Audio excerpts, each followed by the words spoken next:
and kick us. Okay, again, welcome everyone to today's Forum 1 webinar. We're going to be talking about your digital strategy and ecosystem, and we're going to explore signs, symptoms, and potential remedies to either realign or amplify your current strategy to ensure that you're reaching your annual goals.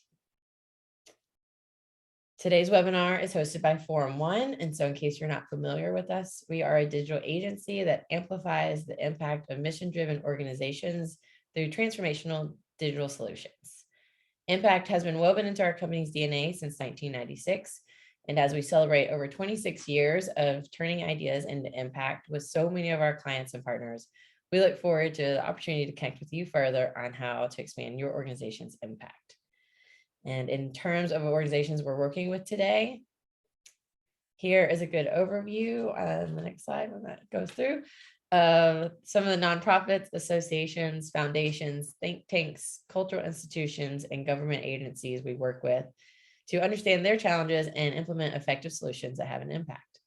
Many of our clients we've worked with for over 10 years, so developing that deep partnership with those we work with is very much a part of how we work. If you want to learn more about Forum 1, some of the organizations we work with on the screen, you're welcome to check us out at forum1.com. And with that, let's move to some introductions. That's me on the right. My name is Cassandra Swenson. I'm a senior marketing specialist at Forum 1, and I've been here for just over 7 years and currently reside in Jacksonville Beach, Florida. In the center is Kendall Roy Sanchez Reynal, who is a solutions architect here at Forum 1. He has been with us for over 5 years, and he helps clients translate their strategic vision into web products and solutions that meet their goals and improve priority metrics. Kendall is located in Seattle, Washington, so we're both coast here. And on the left is Elizabeth Bradley, our Chief Strategy Officer, who resides in Alexandria, Virginia. And you may have seen via email, blog, or even our social channels that we've had some really exciting news this week at Forum 1. Elizabeth was just announced as our new CEO effective August 1st. So we're super excited and honored to have both of them here to speak and share with you guys today. I'll share the blog and the chat if you want to learn more about Elizabeth and the CEO change that was announced this week. So that's us. We'd love to know who you are and where you're joining us from. So go ahead and introduce yourself in the chat and remember to update it to send your message to everyone. And I'm going to turn it over to Kendall to get us started. Cool. Thanks, Cass. Hey, everyone. So today, just at a high level, this is what we're going to cover. We're going to go over what the difference is between digital strategy and digital ecosystem. We're going to talk about why we're talking about this right now in June and halfway through the year. And then we'll have a couple of case studies to talk about how we actually execute and iterate. And then we'll have some time for Q&A at the end. So what is the difference between your digital strategy and digital ecosystem? Elizabeth, if you would like to define digital strategy for everyone. Yeah, absolutely. I think we want to start with what is strategy. So to me, strategy is really about choosing what not to do. It's about making decisions. And when we look at digital strategy, there are really 3 parts to that. First is defining a strategic vision. Where are we trying to go? Then we need an action plan for achieving that. And we need that action plan to work within real life constraints. So some of the common constraints that we're working with clients on are things like budget, time, organizational goals, organizational capacity, technology. But I think the most important one, and the one that often gets overlooked, is really audience needs. What does your audience need from you? Not just what does the organization want to do?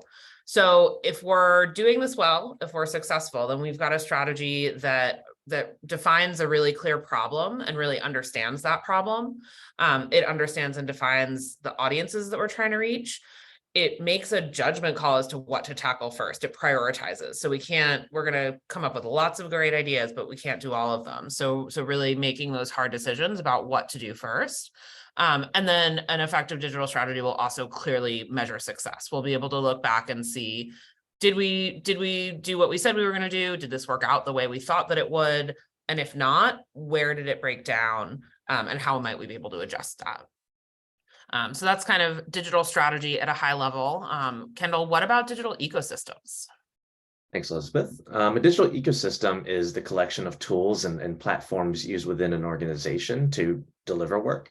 So it's what you use to deliver content to your audience, like your website or your social media presence and accounts.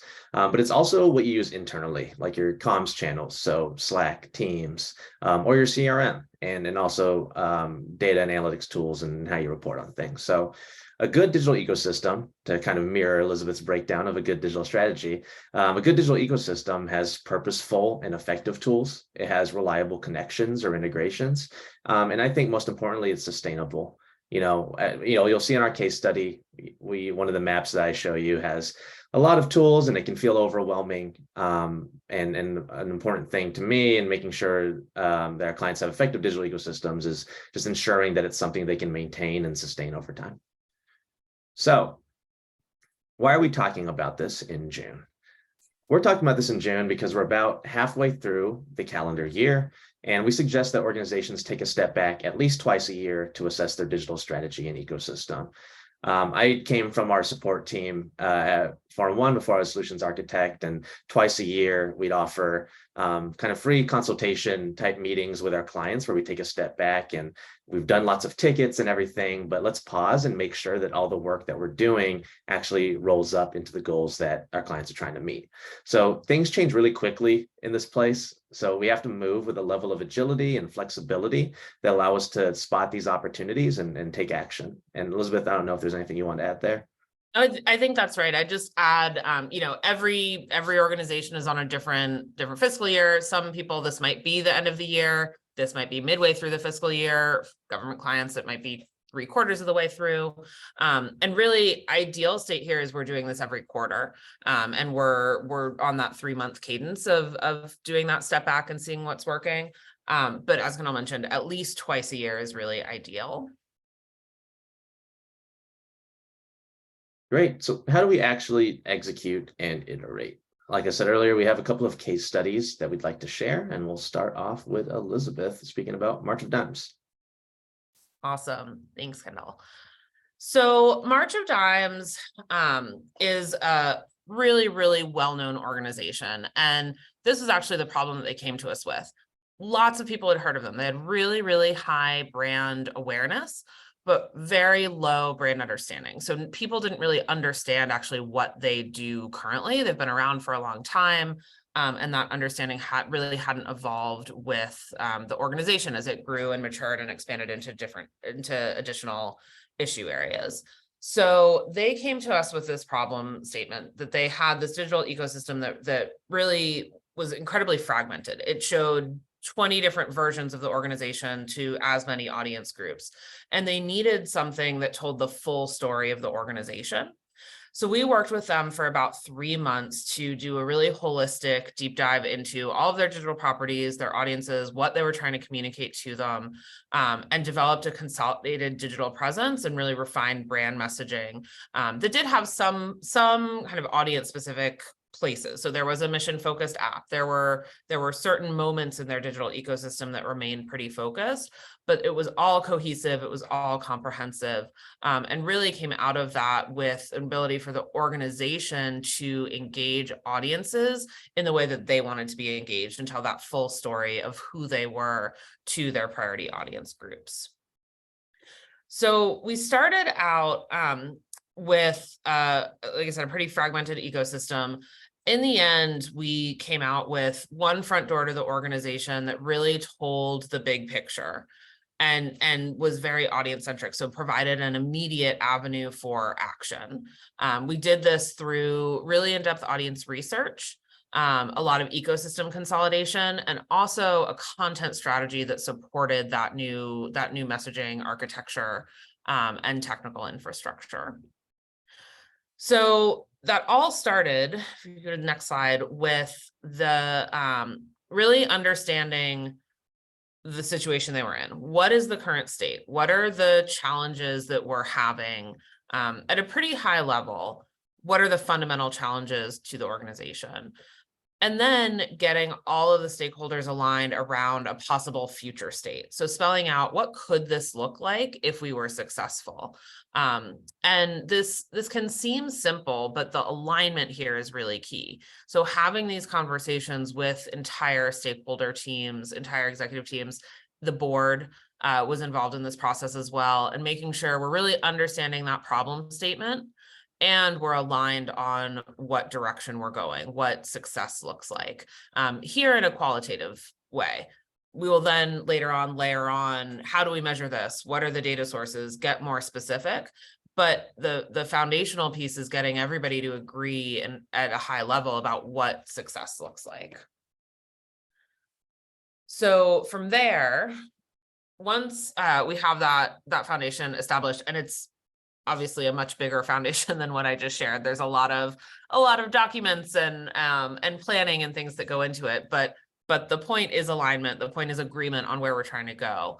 You can work into this cadence of ongoing optimization where you are doing that prioritization and planning, executing, evaluating, and then learning on a quarterly or a 6-month cadence. And I think it's important to note here that you'll continue to have new inputs and new insights, right? Your organizational strategy might change. Your department strategy might change. You might learn new things about your audience, or you might have other projects within your organization that are happening that influence your digital strategy. So it's important to have a way for those to kind of enter into the cycle, but then be on a pretty disciplined cadence where you are taking that step back, looking at your foundational strategy documents and thinking, what's working here, what's not, and adjusting your plans accordingly. Because just setting that foundation, just understanding where you're trying to go isn't enough to actually get there. One tool that we use to help with that alignment and that kind of cadence setting is a roadmap. And I think roadmaps are tools that I think have gotten kind of a bad rap from kind of waterfall development, right? Where you think it's super structured and we're planning everything out for 5 years and we've answered every question. But I think they can be really, really powerful tools when used in kind of a lighter way, in laying out, like you see here, what are some of the big bucket projects that we need to do over the next 18 months or 2 years. So laying them out in this way where maybe we have a little bit more clarity, a few more deadlines in the shorter term, but longer term, it's a little higher level, but also revisiting this. And so this should and will change as you work through the process. But setting out from the beginning, what do we think we're going to be doing over the next 18 months to 2 years? Awesome. Kendall, you want to talk us through East-West Center? Yeah. So our second case study for today, and thanks for all of that, Elizabeth, is on East-West Center. And the East-West Center promotes better relations and understanding among the people and nations of the United States, Asia, and the Pacific through cooperative study, research, and dialogue. And they came to us because they had a strategy issue. They felt like they didn't have the capacity internally to deliver the high quality programs that they needed or meet their other digital goals. And our solution for them was to recommend an approach for consolidating and streamlining tools or figuring out how to leverage them and utilize them in a more effective way. And the outcome ended up being increased capacity, trust, and reliability to do the work. And that's not capacity, trust, and reliability on just the tools, but each other. And you'll see through this case study how that came to be. So here's an example of a high-level digital ecosystem map. It tells us what general tool categories exist, how they're connected, and how data moves between them. And this is a solid way to capture how your organization does work. But what it doesn't tell us is if there are duplicative tools, who uses each tool, and other factors like the cost of maintenance. So how do we figure all of that out? Regardless of the focus for our digital strategy projects, we lead with getting to know our client, which Elizabeth alluded to earlier. So we started with a lengthy interview process, like on March of Dimes, and when possible, we tried to get key stakeholders and representative staff members to hop on a Zoom with us, and we asked them questions like, why does this tool exist in your current ecosystem? Who is it serving? Which teams use which tools? would removal of a tool create significant friction for the team's workflow? And that's something a lot of folks don't think about, is sometimes people want to swap things out or cut it out because of cost and don't realize it could break lots of things upstream or downstream. And also, does this tool integrate easily with others in the ecosystem? And as we conducted these interviews and surveys, we used tables to document and track details about each product, like who the core user group was and what the annual cost was to use it. So this is just a snapshot of the table work that we did, and this table doesn't capture everything, but it gave us a quick way to spot redundancies and conduct a pretty simple cost-benefit analysis. So an example through this, we're able to find out, they were using 2 to 3 different types of file sharing or document management systems, because each team just felt like they wanted to use what they were comfortable with. And obviously, there are challenges with that in terms of maintenance, but also, one thing that folks should think about is the onboarding process. When you're bringing someone onto a team, there has to be some level of cohesion in terms of how people are going about their day-to-day and doing their work. So this is how we mapped out the current state ecosystem for the East-West Center. And I know the screenshot makes it tough to see the text because there's so many things happening, but that's kind of my takeaway here. It's that we really looked at everything from recruiting tools to social media accounts. We wanted to know every single thing that they used. So it wasn't just a list of technologies that they were using, but a visualization of each tool's role and how they were connected. And again, it can look overwhelming, but by breaking down each product's purpose and projected contribution, we're not only able to identify where they should be consolidated or integrated, but also where replacing a tool will be beneficial. And I think, on the client side, sometimes they were like, oh, I need to know why Kendall's asking me like what I use to chat with my colleagues. It doesn't seem that important. But in doing so, it really unveils a lot about how you collaborate with your peers and how you're upholding your digital strategy and your mission. So here's a summary of kind of our consolidation and streamlining recommendations. Again, this is high-level snapshot. So just going from 3 file management platforms to 1 and getting folks trained on how to use that one. 4 internal comms platforms. I mean, some of these folks were using like Messenger, like Facebook Messenger to chat with each other. So being able to cut down on that and getting things into the more corporate focused comms tools was a goal of ours. And then you'll see at the bottom 3 analytics reporting tools, and just turns into better understanding of how to use them. So a lot of clients come to us looking for ways to decrease the number of tools that they use. And I'm an advocate for that, but I also won't lose sleep if we go from 15 tools to 12 instead of 15 to 5, for example, because I just don't believe in consolidating and streamlining for the sake of having fewer things. If a tool has a clear role and provides quantifiable value, in my opinion, there's really no harm in keeping it. And the real issue is when there's overlap between purposes.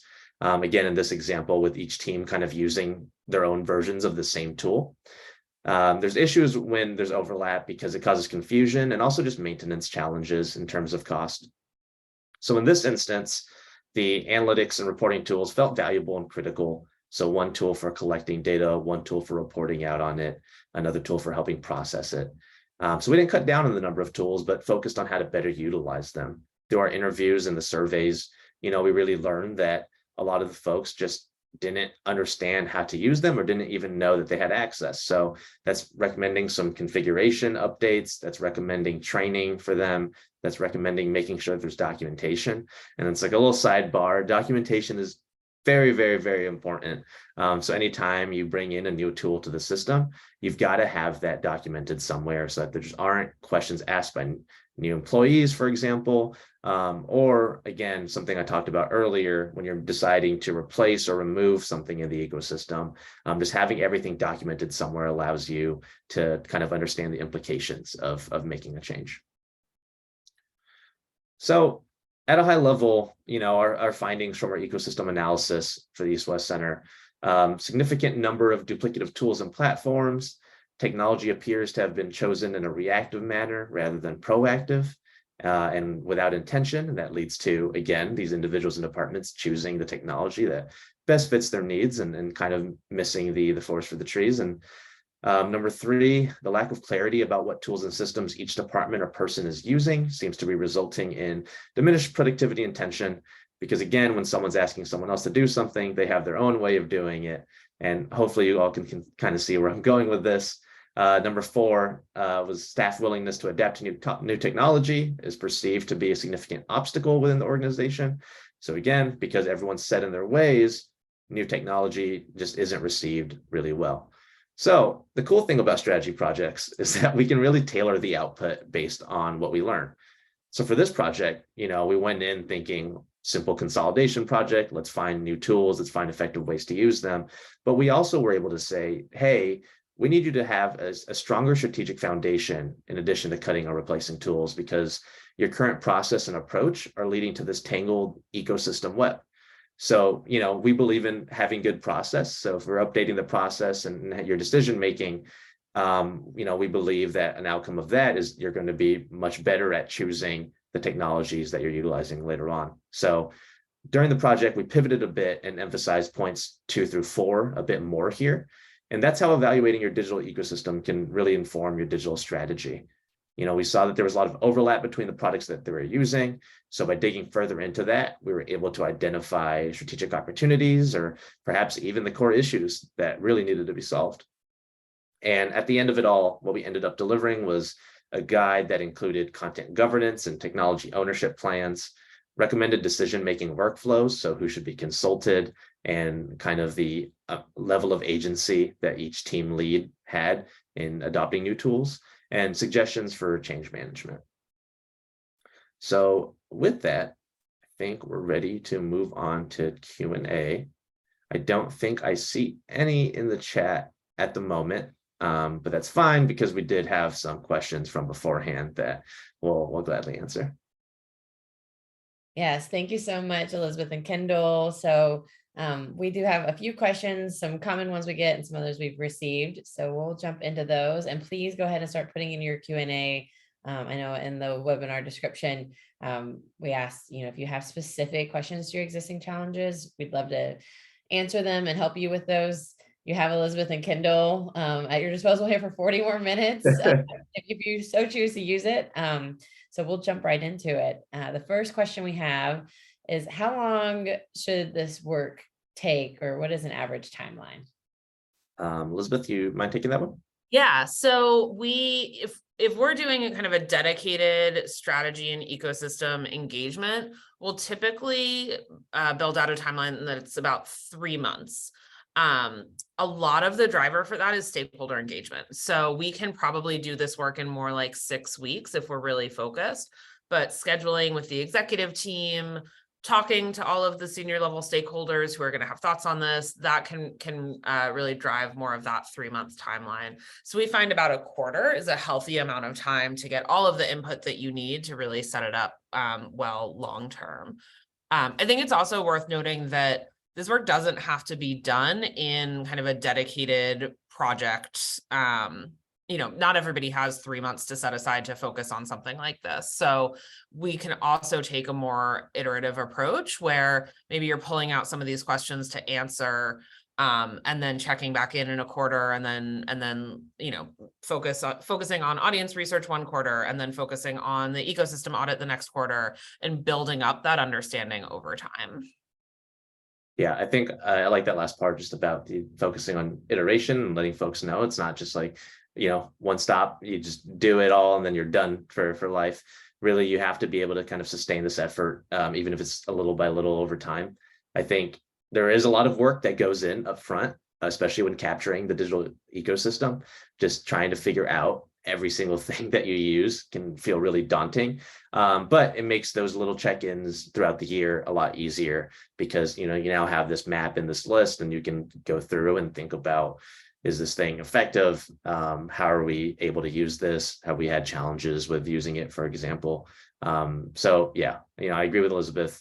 I think the biggest drivers on the projects I've been on really have just been scheduling and getting folks to have that FaceTime with us. But we really do see a lot of importance in being able to do that. I think one thing I didn't necessarily mentioned earlier when it came to kind of our intake for how we collected information for East West Center, but surveys can be effective. I do find value in them, but you really have to think critically about the questions you're asking, because people won't want to fill out a second survey. So you want to make sure that you're asking the right questions, and they kind of work in parallel with the interviews. But yeah, from my experience, sending out 3 surveys in a month, you'll get some burnout from folks on the client side or within your organization. I think that kind of leads into the next question, actually. How do we get buy-in from stakeholders? And it's a 2-parter, actually. How do we stay focused on goals and audiences with heavy stakeholder involvement? So I can go first here, Elizabeth. I think, to get buy-in from stakeholders, just going back to our kind of intake process and approach in terms of getting face time with folks, we've found that stakeholders really do appreciate when they're given the opportunity to kind of share their voice. They want to be heard. I think especially thinking through folks in senior leadership, for example, surveys might not be the right medium to get their opinion, but being able to be on a call, whether it's one-on-one or, just a smaller group, we've found that that's been really effective and great at getting their opinions, because they feel like the stage is theirs. And when folks feel like the stage is theirs and they feel like they're all in a safe space, they're able to kind of share all their thoughts on everything. Yeah, I think that's exactly right, Kendall. And I think key things here are getting that buy-in really early. We want to make sure that we're talking to the loudest voices early so that we can manage that. But I also think another key tactic is doing some stakeholder mapping early in the project and really defining, right, who do we need to listen to and who needs to feel heard, and then who actually needs to be involved in this process in a deeper way. And those are not always the same people. So we always walk through an exercise where we're kind of defining our stakeholder groups and then defining engagement strategies for each of those so that we're using that time wisely. But I think it is about taking the time up front to hear people out so that they feel heard, they feel like they're part of the process. And then part 2 of this question, how do we stay focused on goals and audiences with heavy stakeholder involvement? So I think one thing we didn't really touch on in our slides, just because, we wanted to kind of focus on the ecosystem and digital strategy at a higher level, and also just getting that buy-in from stakeholders. But one thing we didn't really talk about were how goals and audiences are still the focus here. So I know, at least for the audience part, for my projects, I've also sent out an external survey, because the folks who are really going to reveal whether or not you're meeting your goals are your audience. So on one project, not East West Center, but another one, sending out that external survey led us to understand that there was a lot of brand confusion, lots of confusion about what this organization does, lots of confusion about all the different integrations on their website. But being able to get that opinion from the external crowd, the audience, versus internal, a lot of the opinion was like, I think everything's fine. I think we just got to take it to the next level. But being able to more easily pinpoint kind of the blockers or the challenges or obstacles. We've got a lot of that through doing the external survey work. But Elizabeth, I don't know if you want to add to that. Yeah, I think this one is all about data. So one of the reasons I like to do stakeholder engagement so early is because you can kind of understand what is the mental model that you're working with key stakeholders or stakeholder groups. And then you can go out and get data to add more context to that, to move that in a different direction. You can really shape the information that you need to move certain things forward. So I think it's really important to balance out a lot of the qualitative stakeholder input that you're going to get with really clear audience data. And that can be quantitative or qualitative. But I think elevating those voices of your audience and really not relying on your internal folks to be the voice of the audience. I think it's easy to assume that people who work really closely with a certain audience can speak for them. So oftentimes that will be, fundraisers who are face-to-face with donors all the time, but are not donors themselves. And we'll often have folks who want to say, this is what the audience thinks, this is what the audience needs, but really pushing past that and talking directly to the audience, getting quantitative data when you can to round that out, and using that to balance out the stakeholders. That direct input and that direct data is incredibly important. And on the goals piece, I think what's key here is, one, making sure you have alignment on organizational goals, and that's should be the case, but isn't always. So that's the first place to start. But then really going through and mapping from the organizational level down to digital. How do our digital activities support those organizational goals? You're going to have some proxy metrics in there. You can't measure 100% of that, but you can map it so that you understand the theory of change, and all right, I think that by engaging people in this content, we're going to develop a better understanding of this issue, and we're going to spur more people to take action, and ultimately impact this organizational goal, maybe around advocacy or education. And there are different levels of sophistication on measurement in that way, but just that foundational exercise of mapping out your theory of change and how you think digital is going to impact organizational goals can be really helpful later in the process, where somebody, throws something out and says, this is really important, this is a priority, probably because their boss or a board member told them it was. And that goal mapping can be a document where you go back and say, well, actually, this is how we think we're going to affect change here. Let's have a conversation around that, rather than just saying, no, that's not a priority, or somebody saying it's a priority because I say so. Yeah, I think your point about data is really important. Within the ecosystem, you really have to make sure you get your reporting suite and your data suite right. You need to be able to, going back to what Elizabeth was saying about being able to understand if you're reaching your goals, or if this activity or task is helping you reach your goals. You need to be able to figure that out through numbers and data. And I've worked with plenty of clients who don't have the greatest handle on their reporting suite. Sometimes the tools are there and they are very powerful, but like East West Center, one thing that we noted was they just didn't all have the ability or training needed to kind of be able to process that quickly. I've worked with other clients where, they've missed out on grant opportunities because all the data that they needed to kind of compile, just nothing was really integrated. So they had to get things from different sources, and summarizing that data was just a huge challenge for them. So just making sure that we can kind of collect data from all these different sources where there might be useful information to kind of gather. Thinking through social media, thinking through your website performance, just thinking through your email marketing efforts, just being able to get that all into kind of a bucket where you're able to quickly slice it up and report on it is really important. So I think one thing I advise clients on when thinking through the different tools that they're using, especially ones that are outwards facing or are marketing focus, is how easy is it to grab the statistics from this tool. Because what you don't want is this black hole where, we're using this thing to send out email blast, for example, but we don't actually know how many folks are reading it or interacting with it. But yeah, and then I think we have one more question here, Elizabeth, unless you want to add anything to this side. No. Should we seek all-in-one tools to consolidate and streamline? So this is something I get a lot. Again, I talked about it earlier. Clients come to me and they just want to reduce the number. Like, we have 10 different, X type of tool. We'd like to decrease that. And my first question is always why? And I don't necessarily disagree with them, but I'd like to know kind of what their challenges are and why they want to reduce the number.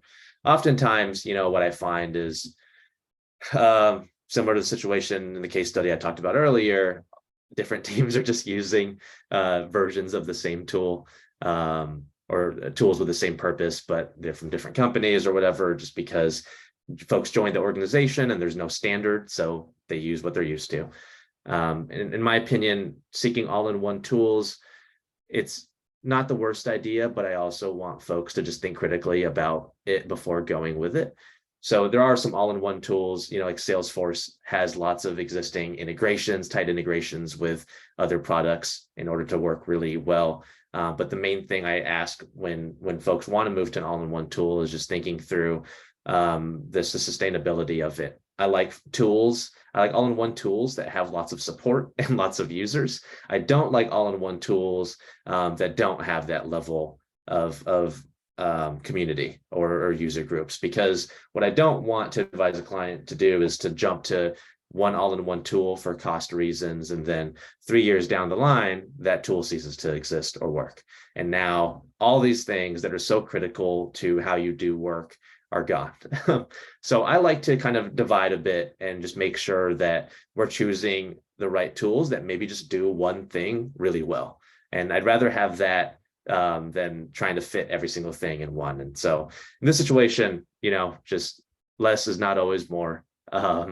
A lot, again, we were just at the nonprofit tech conference, and I think a lot of folks that I talked with, this was their biggest challenge. Just, we have so many different things. We need to cut down on it for cost, but I want everyone to just kind of pause and then do that digital ecosystem map and just really understand the value behind everything. And again, just the implications of all-in-one tools failing, for example. Yeah, Kendall, I think that why question is so key, right? We always want to be understanding what's the problem we're trying to solve with this change or with this choice. And so often, we see consolidation for consolidation's sake, or, a tool because we think it's going to make our life easier. And I think there are some fantastic all-in-one tools, digital ecosystem platforms out there. They're also incredibly complex tools, and they can take the same amount of time to manage because of that level of sophistication, as more kind of one purpose tools. I do think maybe the one exception to this is around CRM. And that's a place where if we're really going to be audience centric, you've got to have all of that information in one place. So having different CRMs for different purposes can really undercut your effectiveness as an organization in engaging with with audiences, in being more agile. And so I do think that's a place where we would need a really, really good reason to justify multiple CRMs. But there are lots of other examples where, we don't necessarily need to just consolidate for consolidation's sake. We can integrate, we can think about processes. There are lots of other tools at our disposal. Yeah, that's a really good point. And I mentioned Salesforce earlier is like one thing where I do believe in them being an all-in-one tool. And I think one thing that is, something I want to caution folks about is just, when you're dead set on using something as an all-in-one tool, it's those custom integrations that can kind of make the maintenance of it increasingly more expensive. When you have like a dashboard view, for example, or something, and you now want to integrate it with your HR tools or whatever, just because you want everything all in one spot, those custom development integrations just require a lot of time and effort to, one, build, and two, to maintain. So that's just, another tale of caution. Again, I want to be very clear, I'm not against all-in-one tools, but there are just some things that you have to think about in terms of the maintenance. We don't want to think about the near term. We want to think about 5 years down the road, making sure that it's still effective and helping you all meet your goals. Great, Kendall. I do have one that came in and talking about people being dead set or set in their ways. How do you convince someone in a different department that their way or their tool is duplicative and that they need to find a better way? And do you have any examples? That is a really good question. It's not easy. I'll say that much, because especially when you're thinking through the different tools that people might use for, like, different teams might use for content creation, for example. Like, your workflow is so tied to the tool that you're using that if I come to you, like consultant Kendall comes to you and it's just like, you have to stop using this. That's not something that people want to let go of right away. So I think, again, going back to just those conversations that we're having, we as consultants, and even within organizations, just building that level of trust, and allowing folks to kind of just know that you're making the right choice for them as an organization, being able to see the big picture. A lot of our digital strategy work is just working to get that buy-in from the folks that are helping us make decisions. So, Elizabeth, I don't know if you have anything to add there. Yeah, no, I think that's right. I'll maybe sound a little bit like a broken record here, but I think it's all, again, about defining the problem you're trying to solve and making that a higher level problem than, I want this tool or I need my team to operate more efficiently, but thinking about we need organizational resources or audience effectiveness, trying to find a goal for the change that is something that both of you can have buy-in into and both of you can agree on. So I think that problem framing and kind of finding that shared kind of overlapping interest is really important. At the end of the day, sometimes people just need to make decisions. And so I think another thing that we see a lot is some of these kind of departments running in parallel all the way up to an executive leader, to a CEO or an executive director. And that being where some issues come in, where people don't really want to go to an executive director with, which tool we should be using 5 levels down in an organization. It feels like that's not important enough for their time. But there's nobody who has authority over that decision below that level.